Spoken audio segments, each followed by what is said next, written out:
अस्सलाम वालेकुम dear students, welcome to science sense YouTube channel. आज का हमारा लेक्चर इनहिबिटर्स के टॉपिक के ऊपर है। ये चैप्टर नंबर 3 एंजाइम्स का आखिरी टॉपिक है, तो चलिए इसको शुरू करते हैं। Inhibitor. An inhibitor is a chemical substance which can react in place of substrate with the enzyme but is not transformed into product and thus blocks the active site temporarily और permanently. तो बेटा basically inhibitor जो है ना, वो एक ऐसा chemical substance होता है जो कि सबस्ट्रेट की जगह पे एंजाइम के साथ रिएक्ट करता है। सबस्ट्रेट की जगह पे एंजाइम के साथ कैसे रिएक्ट करेगा आपको पता है। एक होता है एंजाइम, ठीक है, उसके ऊपर एक होती है एक्टिव साइट, और उस एक्टिव साइट के साथ आके हमारे पास सबस्ट्रेट जो है वो अटैच होता है। लेकिन अगर हम सबस्ट्रेट की जगह पे ये एक्टिव साइट है, यहाँ पे अगर इनहिबिटर अटैच हो जाए सबस्ट्रेट की जगह पे, तो हमारे पास प्रोडक्ट जो है वो नहीं बनेगा। पहली बात, हमारे पास प्रोडक्ट नहीं बनेगा, और दूसरी बात ये कि हमारे पास जो एक्टिव साइट थी ना वो भी ख़राब हो जाएगी, ठीक है। या तो वो परमानेंटली ख़राब हो जाएगी या वो टेम्पोरेरीली ख़राब हो जाएगी। तो बेसिकली इनहिबिटर जो है ना वो एंजाइम का काम ख़राब करने के लिए होता है, एंजाइम का काम रोकने के लिए होता है, इनहिबिट करने के लिए होता है, यानी कि ख़त्म कर देना। उसने सबस्ट्रेट की जगह पे अटैच हो जाना है एंजाइम के साथ, और फिर उसके बाद प्रोडक्ट्स नहीं बनाने और एक्टिव साइट को ख़राब कर देना है। उसके बाद इसकी एग्जांपल्स आ जाती हैं, उनमें हमारे पास है poisons, cyanide, antibiotics, anti metabolites और ड्रग्स। ये इसकी एग्जांपल्स हैं इनहिबिटर्स की। फिर बेटा इनहिबिटर्स को ना हम लोग दो टाइप्स में डिवाइड कर सकते हैं, और उनके अंदर हमारे पास आ जाती है रिवर्सिबल इनहिबिटर्स और इरिवर्सिबल इनहिबिटर्स। फिर उसके बाद जो रिवर्सिबल इनहिबिटर्स हैं उनके अंदर आगे हमारे पास दो फर्दर और टाइप्स आएंगी, वो खैर हम आगे देखेंगे कि क्या हैं। फ़िलहाल हम बात करने वाले हैं इरिवर्सिबल इनहिबिटर्स की। इरिवर्सिबल बेटा अपने नाम से ही जाहिर करता है कि जो चीज़ रिवर्स नहीं हो सकती, जिस चीज़ का रिवर्स प्रोसेस मुमकिन नहीं होता। मतलब आप एक दफ़ा कोई काम कर लिया तो हो गया, अब आप वापस नहीं उसको ठीक नहीं कर सकते। तो यहाँ पे आपकी बुक की लाइन है कि they check the reaction rate by. अब यहाँ पे ना बच्चे कंफ्यूज हो जाते हैं, उन्हें लगता है कि रिएक्शन रेट को चेक करना है, मतलब क्या, समझ नहीं आ रहा उनको। चेक वो वाला लगता है कि ठीक है, मतलब चेक कर लिया, वो वाला चेक लगता है। लेकिन यहाँ पे जो चेक वर्ड लिखा है ना, इसका मतलब है ख़त्म करना, ठीक है, रोक देना किसी चीज़ को। तो they check the reaction rate by, वो जो रिएक्शन चल रहा होता है ना, रिएक्शन एक खास रेट पे चल रहा होता है, उसको वो रोक देते हैं। किस तरह से रोकते हैं? By occupying the active sites. या तो वो एक्टिव साइट्स को ऑक्यूपाई कर लेते हैं या वो ग्लोबुलर स्ट्रक्चर को डिस्ट्रॉय कर देते हैं।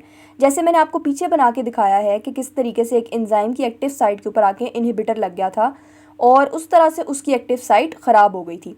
और दूसरा जो तरीका है वो ये है कि ग्लोबुलर स्ट्रक्चर जो एंजाइम का होता है ना, उसको वो डिस्ट्रॉय कर देता है। वो जो इनहिबिटर वहाँ पे आगे लगता है वो उसकी वो शेप ही सारी ख़राब कर देता है। जब ग्लोबुलर स्ट्रक्चर ही नहीं बचेगा तो एंजाइम भी नहीं बचेगा। और बेसिकली इरिवर्सिबल इनहिबिटर्स जो होते हैं ना, ये टाइटली बाउंड होते हैं एक्टिव साइट्स के साथ, ठीक है। वो उन्होंने वहाँ पे कोवलेंट बॉन्डिंग की होती है। कोवलेंट बॉन्डिंग बेटा टाइट बॉन्डिंग होती है, और कोवलेंट बॉन्डिंग के ज़रिए से उन्होंने जो एंजाइम की एक्टिव साइट होती है ना, उसके साथ वो जुड़ जाते हैं। फिर हमारे पास आ जाते हैं रिवर्सिबल इनहिबिटर्स। वो जो है वो वीक लिंकेजेस कायम करते हैं एंजाइम के साथ। जो इरिवर्सिबल थे उन्होंने कोवलेंट बॉन्ड वाली लिंकेजेस फॉर्म की हुई थी, उनकी स्ट्रॉन्ग लिंकेज थी, इनकी वीक लिंकेज है। इनकी वीक लिंकेज क्यों है? क्योंकि इनका जो अफेक्ट है ना उसको हम न्यूट्रलाइज कर सकते हैं। उसका कम्प्लीटली भी न्यूट्रलाइज हो सकता है और पार्शियली भी हो सकता है। मतलब कि बेसिकली इस इनहिबिटर ने जो काम करना है उसको हम रिवर्स कर सकते हैं। अगर उसने कोई ख़राबी कर दिया तो उसका रिवर्स प्रोसेस मुमकिन है, मतलब हम दोबारा से ठीक कर सकते हैं। कैसे ठीक कर सकते हैं? हम जो सबस्ट्रेट की कॉन्सेंट्रेशन है ना उसको अगर बढ़ा दें तो हम दोबारा से अपने एंजाइम की एक्टिविटी को रीस्टोर कर सकते हैं। और आगे से रिवर्सिबल इनहिबिटर्स को हम दो में डिवाइड करते हैं। एक हमारे पास आ जाता है कॉम्पिटिटिव इनहिबिटर और एक आ जाता है नॉन कॉम्पिटिटिव। अब आप इनके नामों से ही गौर करें। कॉम्पिटिटिव के अंदर आपको कौन सा वर्ड नज़र आ रहा है कि ये इस वर्ड की बात हो रही है? कॉम्पिटिशन की बात हो रही है। तो कॉम्पिटिटिव जो होते हैं ना इनहिबिटर्स, वो कंपटीशन करना शुरू कर देते हैं। जबकि ये वाले जो होंगे ना, आप इनको देखना, ये पीछे से छुप के वार करेंगे। ये कंपटीशन में सामने मैदान में आके नहीं लड़ेंगे। ये किस तरह होगा ये आपको मैं अभी दिखाती हूँ। सबसे पहले अगर हम बात करें कॉम्पिटिटिव इनहिबिटर्स की, तो ये देखिए बेटा, ये है हमारे पास एंजाइम, ठीक है। ये इसकी एक्टिव साइट है, जो ट्राइंगल शेप वाली है ना, ये इसकी एक्टिव साइट है। ये सबस्ट्रेट है, ये देखिए इसकी भी ट्राइंगल शेप है। अगर हम सबस्ट्रेट को एंजाइम के साथ जोड़े तो यहाँ पे इसकी ट्राइंगल फिक्स आ जाएगी और ये हमारे पास इसकी एक्टिविटी होकर प्रोडक्ट्स बन जाएंगे। लेकिन ऐसा नहीं होता। क्या होता है कि जो इनहिबिटर होता है ना, उसकी भी उसी तरह की ट्राइंगुलर शेप होती है। इनहिबिटर अपने आप को सबस्ट्रेट जैसा दिखाता है, और सबस्ट्रेट जैसा दिखाने की वजह से एंजाइम जो है ना उसको लगता है कि ये इनहिबिटर बेसिकली सबस्ट्रेट है और वो अपने साथ इसको ज्वाइन करा लेता है।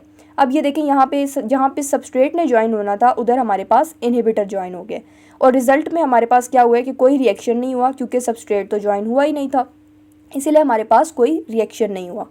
अब इसको बुक की लाइंस में पढ़ लेते हैं। तो वहाँ पे लिखा हुआ है कि because the structural similarity of the substrate, क्योंकि इसका जो स्ट्रक्चर है ना इनहिबिटर का वो सबस्ट्रेट के स्ट्रक्चर से मिलता है, इस वजह से जो बाइंडिंग साइट होती है, बाइंडिंग साइट आपको पिछले लेक्चर में मैं बता चुकी हूँ। बाइंडिंग साइट बेसिकली क्या होती है, एक्टिव साइट के अंदर एक पोर्शन होता है बाइंडिंग साइट जो कि देख के सबस्ट्रेट को अपने साथ बाइंड कराता है। अब जो बाइंडिंग साइट होती है उसको तो जो ट्राइंगुलर सी शेप देख के यही लगता है कि मेरे साथ कोई सबस्ट्रेट आके अटैच हो रहा है, जबकि असल में क्या होता है कि अटैच हुआ होता है हमारे साथ इनहिबिटर। और इनहिबिटर के अटैच होने की वजह से ये होता है कि बाइंडिंग साइट तो सिलेक्ट कर लेती है, लेकिन आगे से जो कैटालिटिक साइट होती है ना, जिसने बेसिकली रिएक्शन कराना होता है, वो एक्टिवेट नहीं होती। अब जब वो एक्टिवेट नहीं होगी तो एंजाइम अपना काम नहीं कर सकेगा और नो रिएक्शन, हमारे पास कोई भी रिएक्शन नहीं होगा। उसके बाद आ जाता है हमारे पास नॉन कॉम्पिटिटिव इनहिबिटर्स। ये वाले जो इनहिबिटर्स है ना, ये मैदान में आके नहीं खेलते, ये पीछे से बैठ के वहाँ से वार करते हैं। किस तरीके से वार करेंगे, पीछे वाले जो कॉम्पिटिटिव थे उनके अंदर तो आपने देखा था कि उन्होंने क्या किया है, उन्होंने जाके सबस्ट्रेट की ही जगह ले ली है।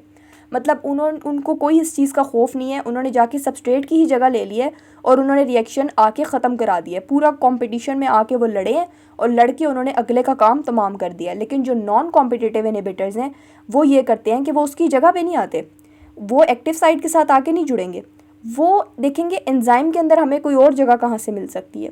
उनको एंजाइम में ये देखें, ये पोर्शन आपको नज़र आ रहा है ना, ये एक्टिव साइट नहीं है, एक्टिव साइट ये ट्राइंगल वाली है।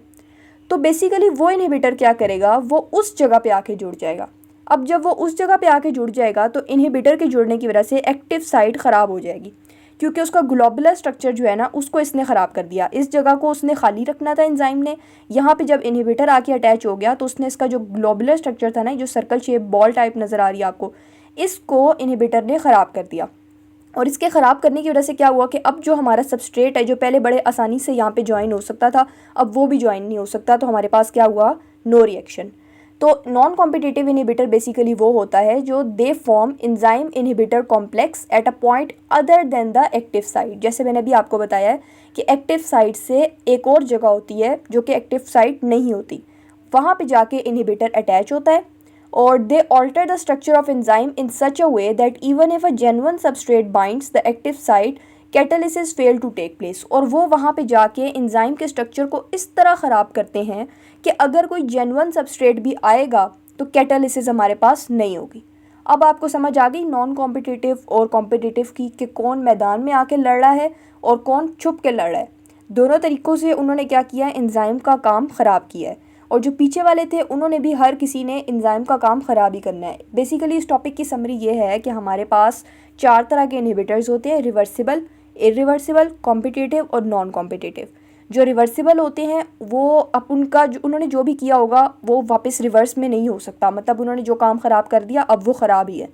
इरिवर्सिबल के अंदर यह है कि हम ज़्यादा सबस्ट्रेट डाल के तो दोबारा से रिएक्शन को ठीक करवा सकते हैं।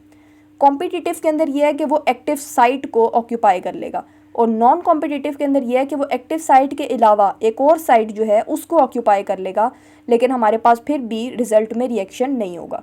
तो बेटा ये था हमारा चैप्टर, बहुत ही छोटा और बहुत ही अच्छा चैप्टर था। मैंने इसके पहले लेक्चर में भी आपको कहा था कि मुझे ये चैप्टर बहुत पसंद है और इंशाल्लाह आपको भी यकीनन बहुत पसंद आया होगा। अगर नहीं आया तो आप दोबारा कोशिश कीजिए, इंशाल्लाह आ जाएगा। और अब हम इसके बाद सेल वाले चैप्टर 4 के लेक्चर्स बनाना शुरू करेंगे, तो चैनल से जुड़िए रहिए ताकि आप तक हर वीडियो पहुंच सके। Thank you so much.